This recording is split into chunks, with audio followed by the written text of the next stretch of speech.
Buenas, hoy en esta última sesión correspondiente a este módulo 3 de la maestría, perdón, del diplomado en Ciencias Penales y Criminológicas, auspiciado por Rivera Consultores y Asociados, quien les habla el profesor Ángel Serpa Aponte, hoy 17 de octubre de 2022. En la pasada sesión habíamos abordado, dentro de la fase preparatoria del proceso penal venezolano, estábamos analizando las causales que conducen a la solicitud fiscal de sobreseimiento sobre la base de lo que establece de una forma expresa, en cumplimiento del principio de legalidad, el propio artículo 300 del Código Orgánico Procesal Penal. Ese artículo 300 del Código Orgánico Procesal Penal, como tienen frente a sí, indica que ese sobreseimiento puede ser solicitado por el fiscal cuando el hecho no se realizó o el hecho inculpado no es típico o concurre una causa de justificación, inculpabilidad o de no punibilidad. Lo cual fue la hipótesis que analizamos en la pasada sesión, abordando la problemática de cuando un hecho que adquiere la perspectiva formal de ser un delito no lo es, porque media, por ejemplo, la existencia de una causa de atipicidad o una causa de exclusión de la culpabilidad o una causa de justificación que le resta el carácter antijurídico al hecho y lo juridiza. Decía yo que la problemática que se planteaba en ese momento era si fuese posible que en un momento tan inicial y previo a un debate probatorio se pudiera afirmar que existe una de esas causas sin que se le diera cabida al tema probatorio. Con lo cual, generalmente el juez no admitiría esa solicitud fiscal de sobreseimiento en la idea de que ello tiene que ser debatido en el juicio oral y público. Pero decía yo que si se verificaba la existencia de dicha causa a partir de la propia relación que hace el fiscal en el hecho acusado y que realmente lo que no estaba aceptando el fiscal era, o mejor dicho, al solicitar al fiscal, el propio fiscal estaba admitiendo la existencia de una circunstancia que hace irresponsable el hecho, estaríamos francamente dentro de una noción de irresponsabilidad penal. Recuérdense que ese numeral segundo del artículo 300 habla hasta de la posibilidad de concurrencia de circunstancias en un mismo hecho que le restan, de nuevo repito, la punibilidad a el hecho. Ahora vamos a concretarnos en el llamado numeral tercero de dicho artículo 300 del Código Orgánico Procesal Penal. La acción penal se ha extinguido o resulta acreditada la cosa juzgada. Estamos hablando de dos circunstancias. Cuando el numeral 3 del artículo 300 alude a que la acción penal se ha extinguido, obviamente estamos hablando de la acción penal como pretensión procesal. Es decir, definitivamente nos estamos refiriendo a lo que tienen ante sí las llamadas causales de extinción de la acción penal que está presente en el artículo 300 del Código Orgánico Procesal Penal. A los que les guste rayar código, de alguna forma al lado del numeral tercero del artículo 300, la vinculación es directa con las causas de extinción de la acción penal descritas en el propio Código Orgánico Procesal Penal. Por cierto, no están todas las que son, ni son todas las que están, porque hay algunas que no estarían allí, ¿verdad? Sobre todo el llamado cumplimiento de la pena. Pero En el caso del cumplimiento de la pena, obviamente estaríamos abordando el otro extremo de dicho artículo 300, que alude a la cosa juzgada. Esa cosa juzgada que se verifica a partir de un instrumento, que es la sentencia. Pero abordemos sin más las propias causales de extinción que se manejan en el artículo 49 del Código Orgánico Procesal Penal, que ha conducido a que el fiscal del Ministerio Público solicite el sobreseimiento. La muerte del imputado. Numeral primero. La acción penal está dirigida a alguien en concreto. Es decir, la acción penal identifica a alguien que ostenta la condición de procesado, a quien se le atribuye, a quien se le endilga la comisión del delito y por lo tanto sobre quien se asumió la imputación. Esa imputación formal, que como es bien descrita en el 126A del Código Orgánico Procesal Penal, asume la llamada probabilidad objetiva de responsabilidad. Nótese que cuando se está abordando ese numeral tercero del artículo 300 para solicitar el sobreseimiento, no se está negando que exista la llamada probabilidad objetiva de responsabilidad que se manifiesta en el 126A, porque se está sobreseyendo a alguien que ostenta la condición de imputado. Y si se está sobreseyendo a alguien que ostenta la condición de imputado es porque formalmente la probabilidad objetiva de responsabilidad existe. No tenemos todavía el fundamento serio para acusar porque operó una circunstancia distinta a la llamada acreditación convictiva de los elementos objetivos o subjetivos del delito. Y esa causa distinta es la llamada extinción de la acción penal. Ni para ti ni para mí está ocurriendo circunstancias distintas que no están en nada vinculadas a la probabilidad objetiva de responsabilidad, a la atribución de responsabilidad por un hecho, por una causación o por una culpabilidad, sino que al no mediar el derecho, lo que no se cuenta es con el derecho a sancionar porque se perdió por vía de las circunstancias que están descritas en el artículo 49. Uno es la muerte del procesado. La acción penal es intuita persona, está dirigida a alguien en concreto. Hay un sujeto procesal que es parte dentro de ese proceso porque es a quién o sobre quién se dirige la acción penal. La sanción y la acción en la búsqueda de su responsabilidad penal. Al morir, obviamente siendo la responsabilidad penal intuita persona, como surge inclusive desde el propio artículo 44 de la Constitución, la no traslabilidad de la responsabilidad penal en persona distinta, obviamente no hay un destinatario de dicha sanción, no hay un destinatario de dicha acción y por lo tanto se extingue la acción penal. Murió, pero de alguna forma se requiere una sentencia. No sería absolutoria, no sería condenatoria, mal podría ser condenatoria. No ha estado en un juicio para defenderse porque murió. Por cierto, esa muerte pudiera ocurrir inclusive a punto. 2 segundos, por favor. ¿Aló? Sí, en 30 minutos, ¿oíste? En el momento preliminar de emitirse el veredicto, murió el procesado.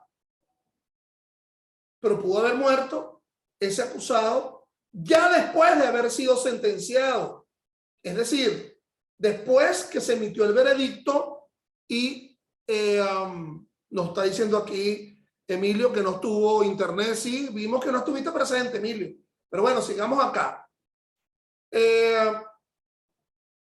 Entre el momento del veredicto y en el momento de la publicación de la sentencia, allí pudo haber ocurrido la muerte.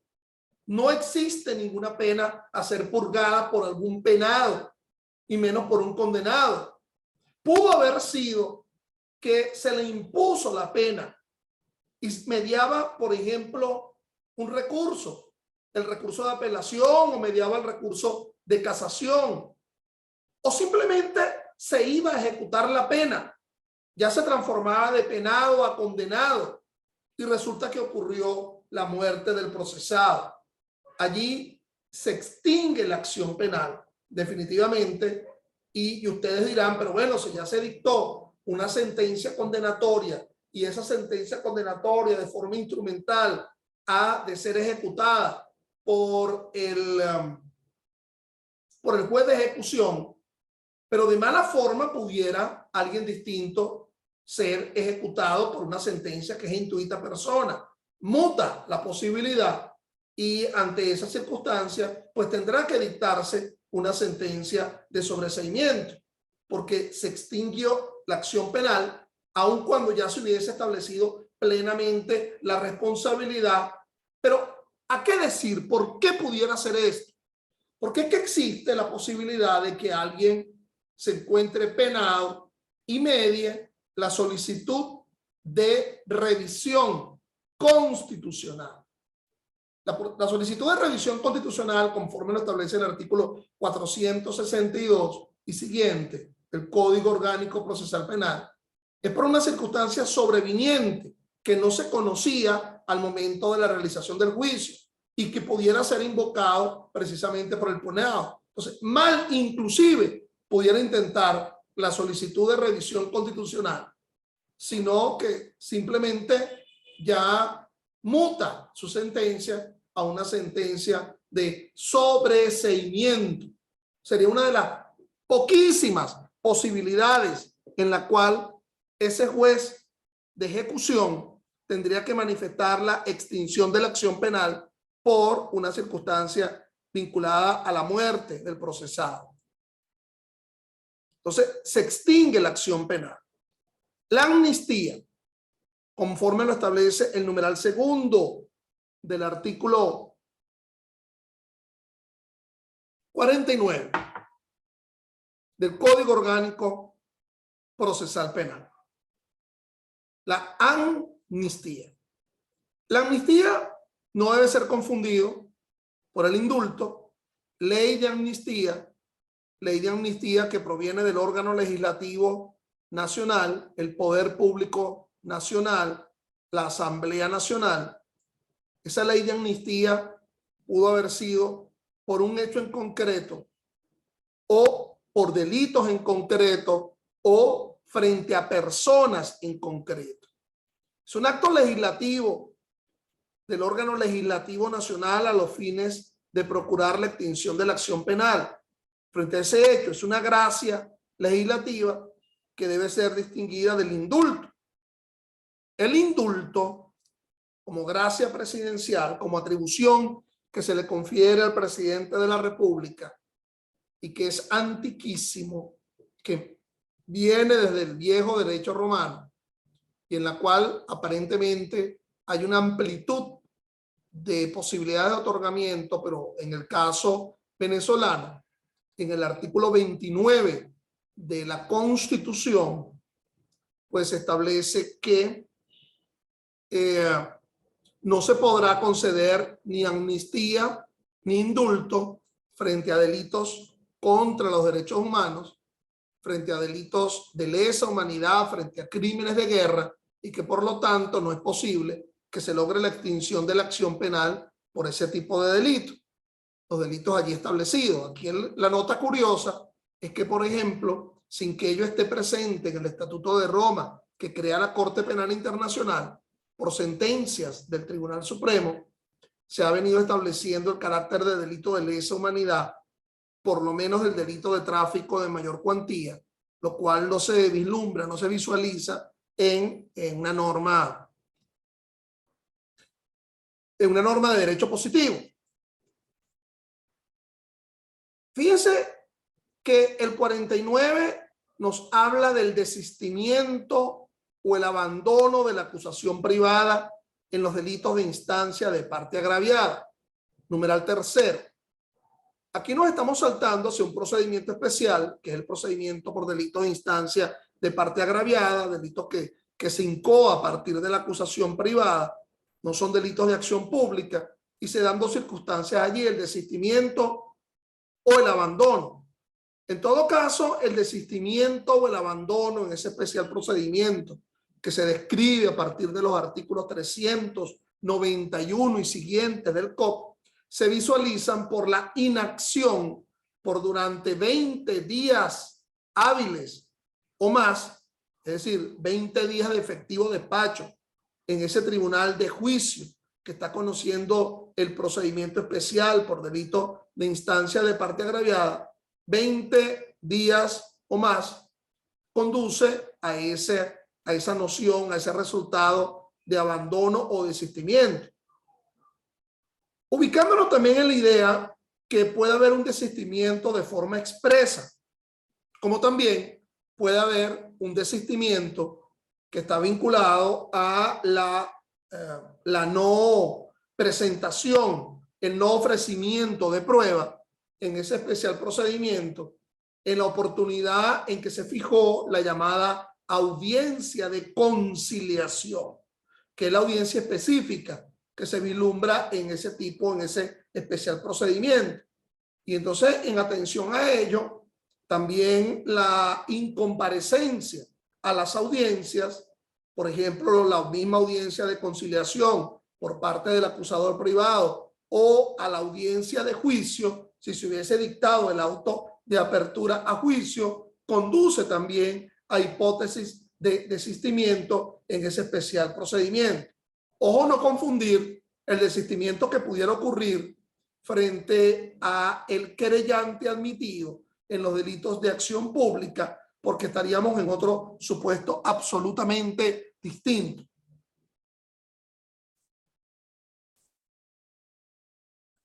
Cuatro, el pago máximo de la multa previa a la admisión del hecho en los hechos punibles que tengan asignada esa pena. Estaríamos hablando en este caso de las faltas que se visualizan en el libro tercero del Código Penal, que establece el pago de multa. Pero nótese que en el caso del pago de la multa y ese procedimiento especial por la falta ya ni siquiera está presente en el código vigente, en el código 2021, ni tampoco lo estuvo presente en el código que derogó de 2021, que fue el código 2012. Estuvo presente en el código 2009, que fue la tras anterior reforma del Código Orgánico Procesal Penal. Entonces, el pago de la multa previa admisión de los hechos conduce a la llamada extinción de la acción penal. Obviamente que esto es una extinción de la acción penal mediando el purgar una sanción, es decir, ejecutándose una sanción que sería el propio pago de la multa, a diferencia de las hipótesis que habíamos manejado con anterioridad en ese artículo 49. Por ejemplo, el procesado que muere antes de iniciarse la ejecución de su pena, o el que es amnistiado o el que es indultado, pero relativo, porque también puede haber amnistías e indultos del que ya es condenado. Entonces, la posibilidad de amnistía o de indultos procesales, al igual que la amnistía o indultos del que ya es condenado y ya inició la ejecución de la pena o casi que estaba por concluir la misma. 5. La aplicación de un criterio de oportunidad en los supuestos y formas previstos en este código. Ese criterio de oportunidad está aludiendo exclusivamente al llamado principio de oportunidad que está regulado en los artículos 38, 39 del Código Orgánico Procesal Penal, en la cual si el fiscal considera que el delito es de poca importancia, lo que se ha venido denominando como delitos de bagatela, es decir, delitos de poca monta, entonces, en ese caso, basta con que el fiscal solicite ante el juez de control ese principio de oportunidad ese juez de control debe escuchar la opinión de la víctima, pero no conduce una aquiescencia. Pudiera ser que la víctima rechace el principio de oportunidad y posteriormente apele el sobreseimiento dictado por el juez de control. Pero en todo caso, dándose los extremos que se verifican en el artículo 38, es decir, las hipótesis que se manejan en el artículo 38 del Código Orgánico Procesal Penal, insignificancia, infrecuencia, daño que ha sufrido el imputado superior, daño moral que ha sufrido por delito culposo contra las personas, y las otras variables que ahí se manejan. Por cierto que hay un primo hermano de dicho principio de oportunidad, que es el supuesto especial de la delación, descrito en el artículo 40 del Código Orgánico Procesal Penal.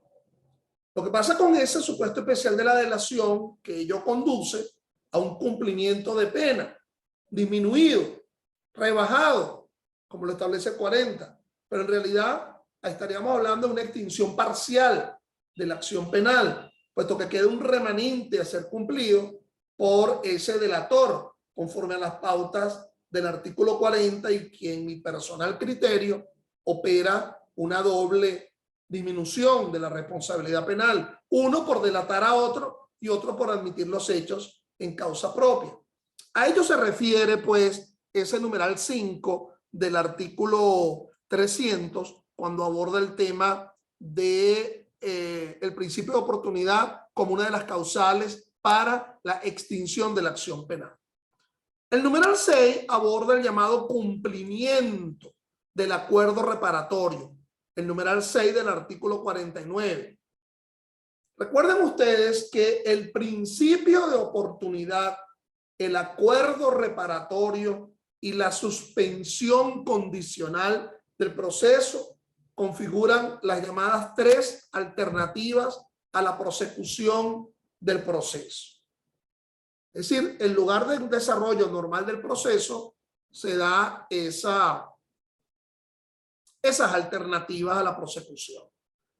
Implica en algunos casos una legitimidad activa distinta que en otro y la necesidad de un avenimiento, en fin. Pero aquí se refiere al acuerdo reparatorio, simple y llanamente como lo describe el 41 y el 42 del Código Orgánico Procesal Penal, pasa por el pago del victimario, de quien ostenta la condición al menos de imputado, a la víctima, por los delitos que el dicho artículo 41 permita o tolera, que son los delitos contra la propiedad, cuyo bien jurídico sea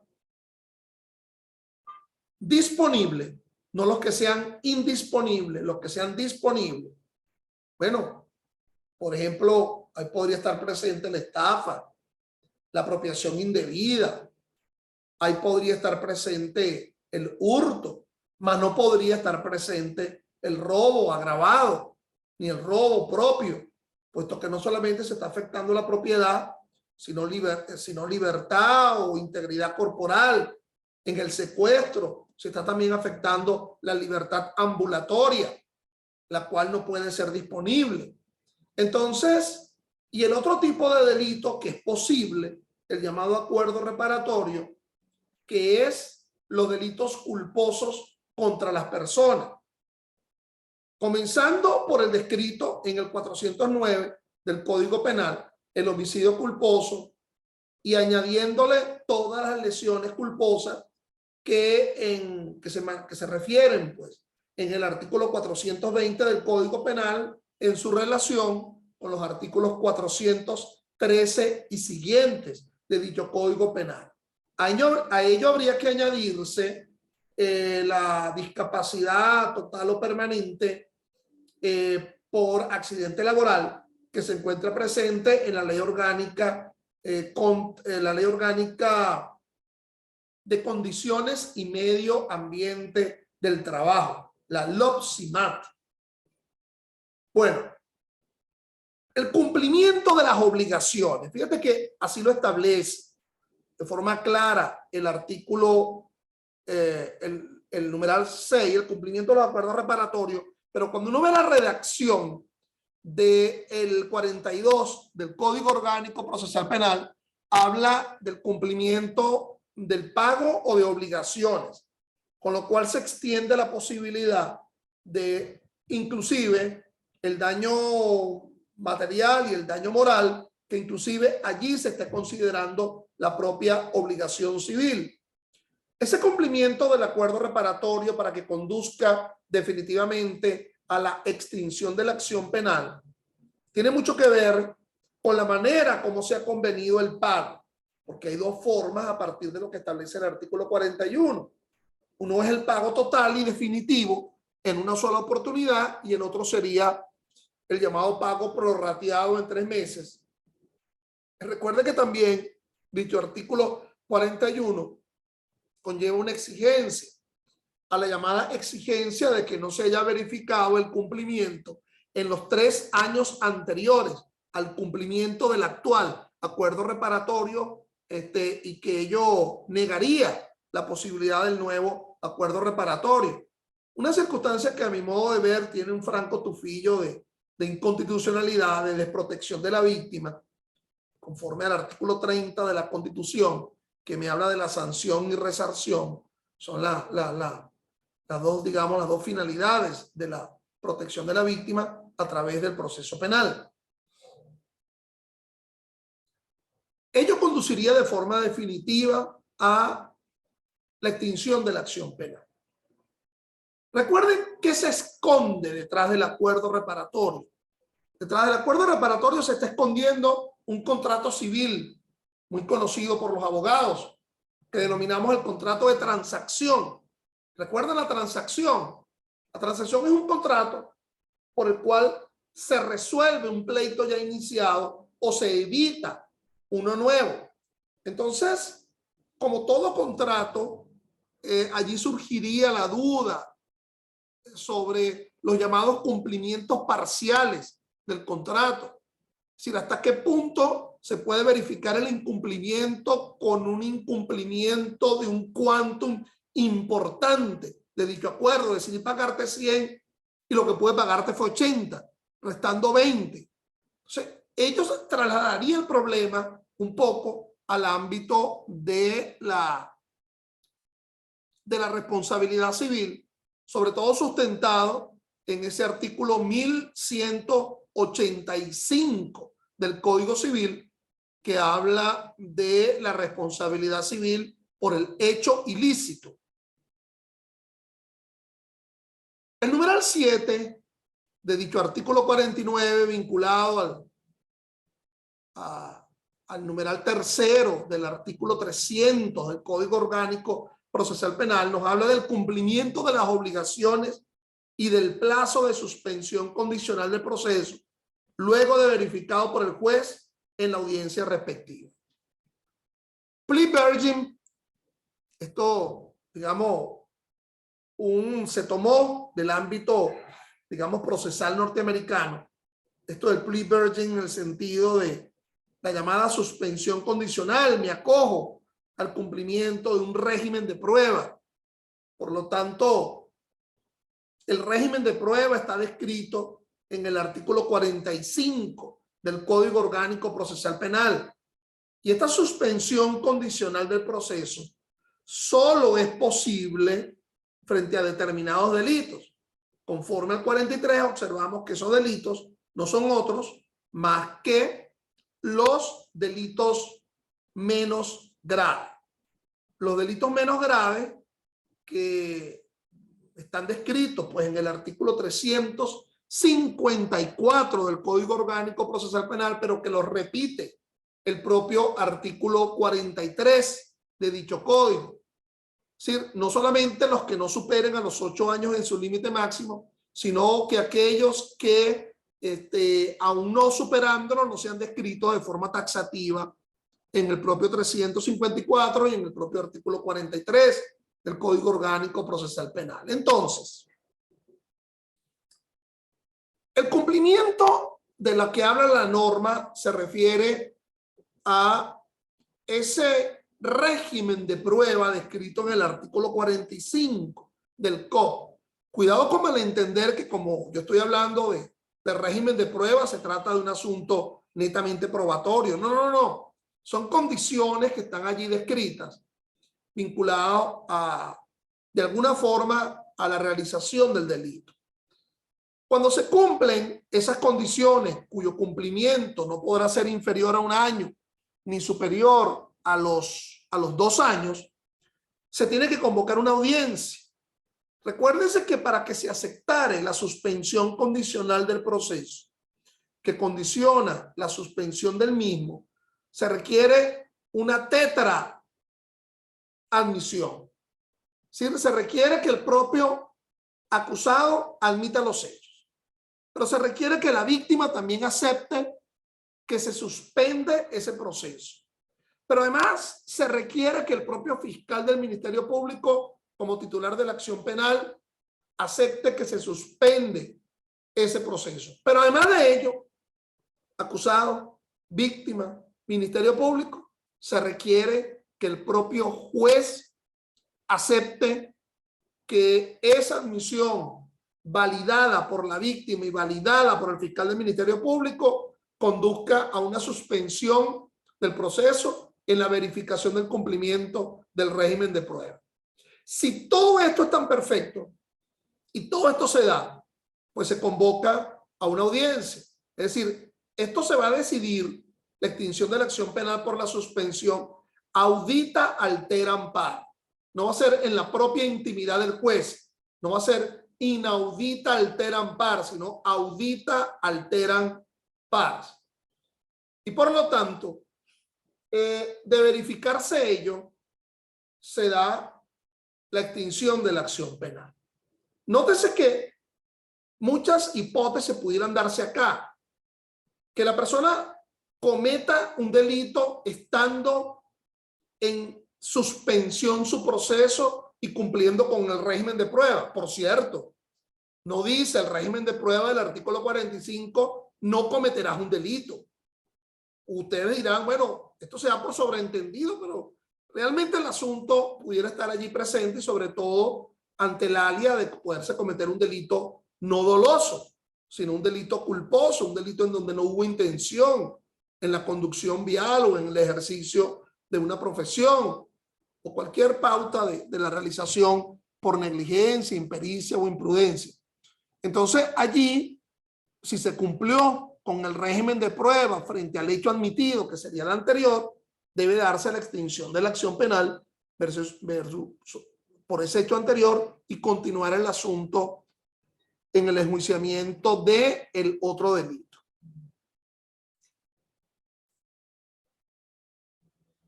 La prescripción. Numeral 8. Vamos a leer bien este numeral 8 del artículo 49 porque se la trae. La prescripción. Salvo que el imputado renuncie a ella o se encuentre evadido o prófugo de la justicia por alguno de los delitos señalados en el último parte del artículo 43 de este código. Veamos dónde está la coma. La prescripción, coma, salvo que el imputado renuncie a ella. Primera hipótesis. Con lo cual, aunque parezca un sinsentido, el imputado pudiera renunciar a la prescripción por cualquier delito. ¿Qué prescripción? La prescripción ordinaria, la que nace a partir del momento de la comisión del delito, o la prescripción extraordinaria a partir de la interrupción. ¿Y qué le ocurre? ¿Y por qué él haría eso? Bueno, porque él quiere decir que se le absuelva porque realmente no hubo hecho que se le impute a él, no por el transcurrir del tiempo, porque también quiere evitar la posibilidad de la acción civil derivada del hecho ilícito, que lo pudiera estar esperando en los tribunales civiles, porque ya en el penal es imposible, porque para que pueda demandarse ante el tribunal de juicio penal la acción civil, se requiere una sentencia condenatoria, ese título monitorio, líquido y exigible.